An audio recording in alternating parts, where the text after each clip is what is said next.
Over the next few minutes, you're going to learn what to do if you have a 12-year-old and you haven't had the talk with them yet. And welcome back to Sitting in a Car. I'm Sarah Sproul and I sit in a car with you each week answering a question to help you raise your confident and caring young person who respects themselves and the people around them. And I'm just going to rub off my little board here so that I can draw you a picture, because the answer to this week's question comes from the sort of foundational pillars of the evolved family method. So I'm just going to do a little picture here. For those of you who are listening, the picture has three little circles and they each represent one of the pillars of the evolved family method, which is kindness, growth and courage. And those three pillars sit on 6 foundational principles. So we're going to be talking about 3 of those foundational principles today, my 3 favorites, to ensure that you don't feel overwhelmed and you have something that you can work on practically for your home life, particularly if you have a 12-year-old. Now, if you have a question like this, you've got a 12-year-old or a situation like this, you have a 12-year-old and you might have had some chats about some things, but you haven't had the actual talk.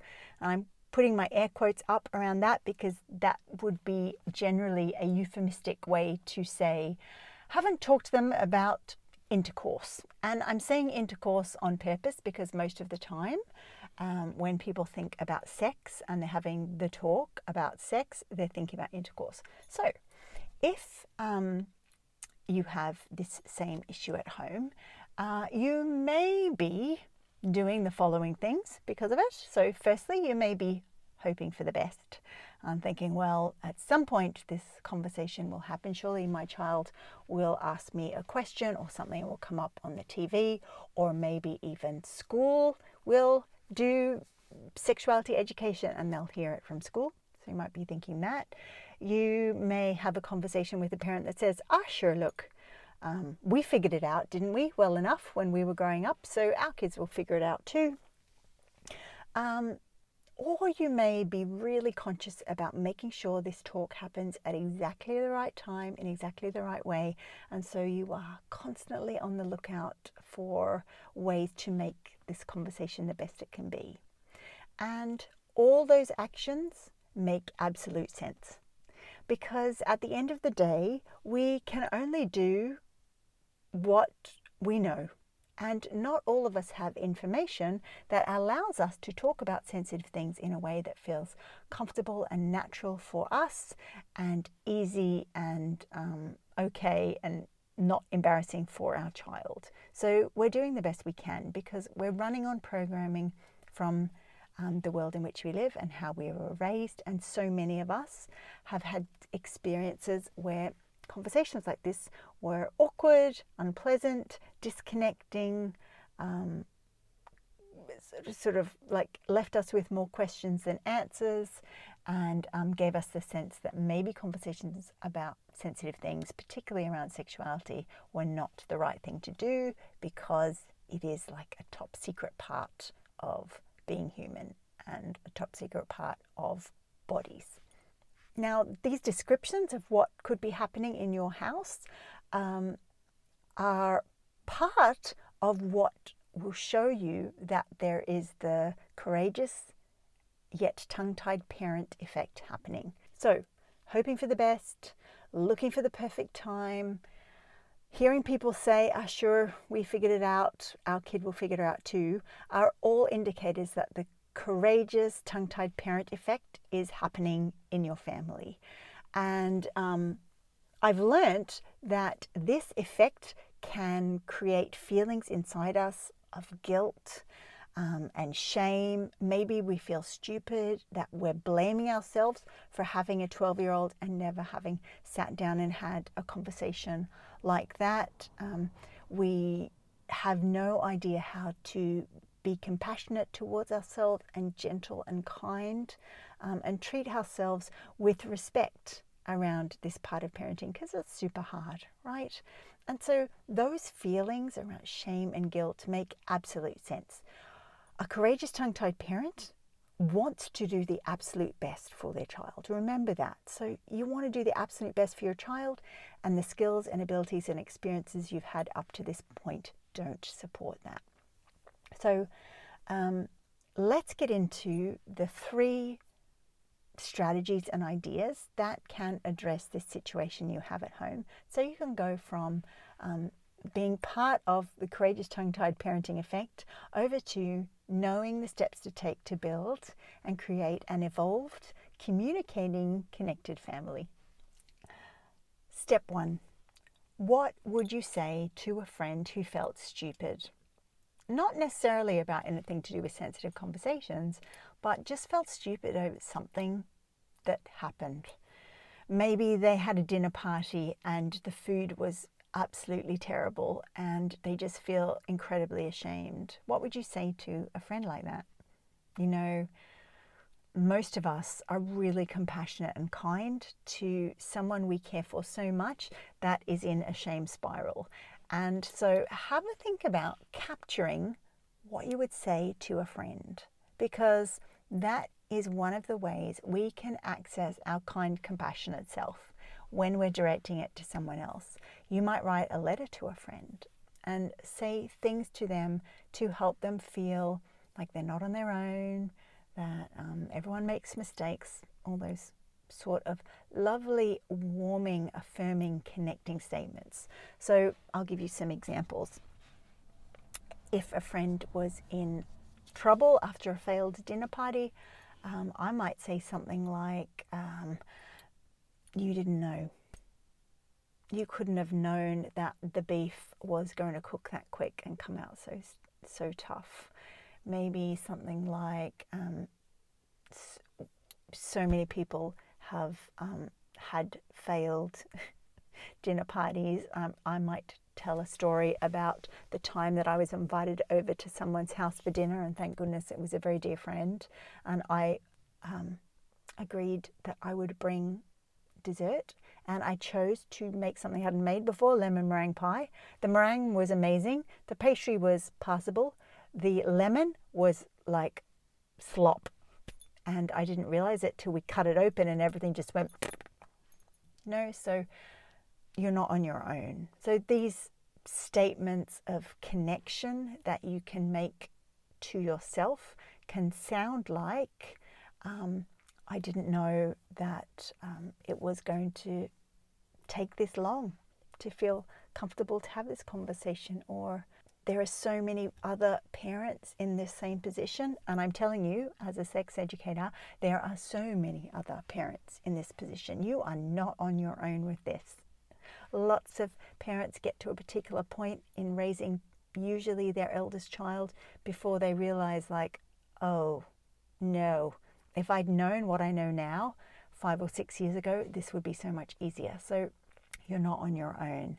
Another thing you could say would be, I'm doing the best I can, right? You might have said that to a friend. Oh, that sounds hard, that dinner party. You did the best you can, and oh, how difficult. You might use feeling words like, how embarrassing. You must have felt like you wanted the floor to swallow you up.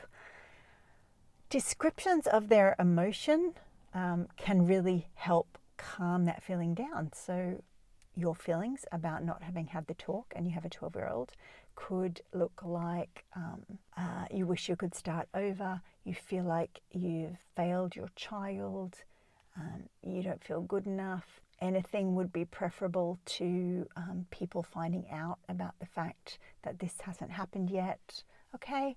And how does really turning toward our emotions about how we feel, this stupidity, this shame, can start to soften them. Point 2, any time is a good time. Starting is better than never starting. So this can look like, okay, your kid is 12 and maybe you have heard an episode of Sitting in a Car, which makes you realize that you could have had that conversation when they were 4, 5 or 6, but you didn't know that then, and now you do. And so this reassuring sense of, wow, what other things in life have I discovered that I've started straight away because it was better to start sooner rather than later. It could be something you've discovered maybe about sugar in food, or about the benefits of reading at home. Maybe you didn't have enough time when the kids were younger because work was different, or you were juggling a lot of things, or someone was chronically unwell, but now they're not chronically unwell and you have a little bit more resource of time in your family. There are lots of things we actually do or put off because we don't have the resources or the support. That could be facilitating a child's sport. I'll tell you right now, I have a teenager who would have loved to have started ballet when she was 6. Now, for whatever reason, we couldn't make that happen. And to be honest, it was mainly because I thought ballet was ridiculous and I didn't agree with it. And she told me the other day, like, Mum, I really wish I could have done ballet when I was young, because now I'm, how old she is, she's, almost 18. And there's loss there about that. So it's sort of like, how can I sit with that emotion? Because she started ballet when she was 16, which meant she had a great time, but she will never have the same ability as if she'd started early. And that rests with me. But if I sort of sit in the disappointment in myself, then I'm distracted by the disappointment and I lose opportunities to connect with her about other parts of her life. So this thing about we start when we're able to, even if it's too late in our mind, it reminds us that we did get there eventually, right? And there needs to be a certain kindness and compassion about the fact that we can't do everything perfectly in this world, and absolutely not about parenting, right?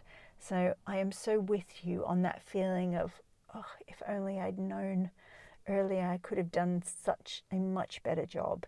And I'm sure there is every single parent listening to this episode of Sitting in a Car that can think of at least one thing they wish they'd known earlier in their parenting. We are not alone in that feeling of having ballsed it up just a little bit. None of us are on our own with that feeling. Point 3, how can we model what learning as we go looks like? Oftentimes, children will feel embarrassed about the fact that they've made mistakes, and maybe they'll hide the fact that they've made mistakes or had accidents like knocking something over or failing a test at school, right? Because we might inadvertently have let in from the outside world, because this is part of the culture, most Western speaking cultures, that doing things perfectly or really good is better than failing at things. Failure is not really accepted as part of the normal everyday parts of being alive. But in this moment where you could say that you've made a mistake or you've failed in having the talk, though that's sort of not useful language, is an opportunity to model that we all do the best we can with what we know at the time. Even adults sometimes, or quite often actually, in my case, and maybe in your case too, need to learn as we go along. So how would that look like, claiming that part of I need to learn as I go along? In this instance, we can say something like, I learned something new today to our child. So I learned something new today, and I just want to let you know that it's easy to feel like we need to do things perfectly. And in a minute, I'm going to tell you something that I've discovered about myself that I haven't at all done perfectly. And in fact, I'm sort of made a mistake, right? And if you notice what's happening here, as I'm saying that, you might hear a little catch in my voice, because it can be really hard to think about the things we haven't done well. Now, in an ideal world, all of us will have a friend that we can unpack this feeling of upset about what we haven't done well, so that we can go to our child and the emotion is sort of processed. Someone wonderful, Kate Kenfield, she's a sex educator and she's responsible for creating the tea and empathy cards that I love so much that you might see sometimes that I post on my Instagram stories. She talks about how we have a responsibility to prepare our emotions for conversations with other people. And she uses potatoes as an analogy. So if our emotions are potatoes, we have a responsibility for, taking the potatoes out of the ground or out of the bag and washing off the mud so that we can see what sort of a potato they are. The analogy of this when it comes to feelings is that we have a responsibility with our feelings to take that to a safe place, probably a friend or a sister or a parent or a spouse or a co-parent, and really just wash off the mud of that feeling, get clear on what it's called, find someone who can really hear that emotion in us so that our nervous system has some time to get comfortable with the fact that, oh yeah, this emotion has shown up and it's not easy, but how can we accept the emotion and use it to create connection with our child by modeling what not getting it right looks like, right? So back to the I learned something new today. There are so many times in life that we learn as we go, and sometimes we make sometimes a lot of times actually we make mistakes, whether that's growing up or whether that's being an adult. And one of the things I discovered in the last few weeks that I've made a mistake about is talking about sensitive, embarrassing things, that I have had trouble doing that with you, and I'm so sorry about that. And I'm grateful to be able to let you know that that's happened. Maybe we can talk about it again another time, right? So you're not actually having the conversation about it, but you are highlighting that hard things happen, and that's sort of the way things are, and you're good with talking about hard things. So you've got 3 core principles from the Evolved Family Method to help you start unpacking this feeling of not having had the talk with your 12-year-old up to this point, and the storm of emotions and judgments that might come along with that.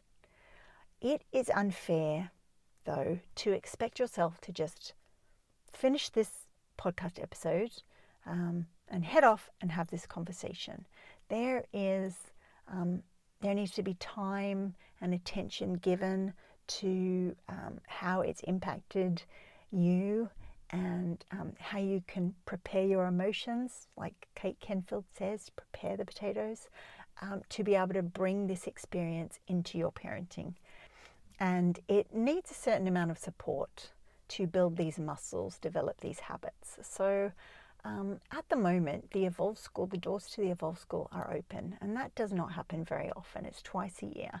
And inside the Evolve School is, you get so many opportunities to hear other people talk about the complexity of this part of parenting, get advice and your questions answered about how to take the next right step for you and the child or children you're raising, because everyone has a different next right step.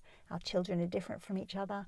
We are different from each other. We've all had different life experiences, right? So if you would like to get more information about the Evolve School and to see if it's going to be helpful to you to move forward in this part of your parenting, head on over to the link that will be somewhere around this video or this podcast episode. It's sarahsproul.com/evolve, and I would love to see you inside there so we can work together side by side to move forward to build more skills and more abilities to have confident conversations about sensitive stuff inside your family in a way that builds deep and lasting connections with the children or child in your care.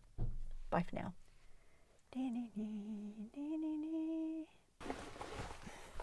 Trying to find a pen.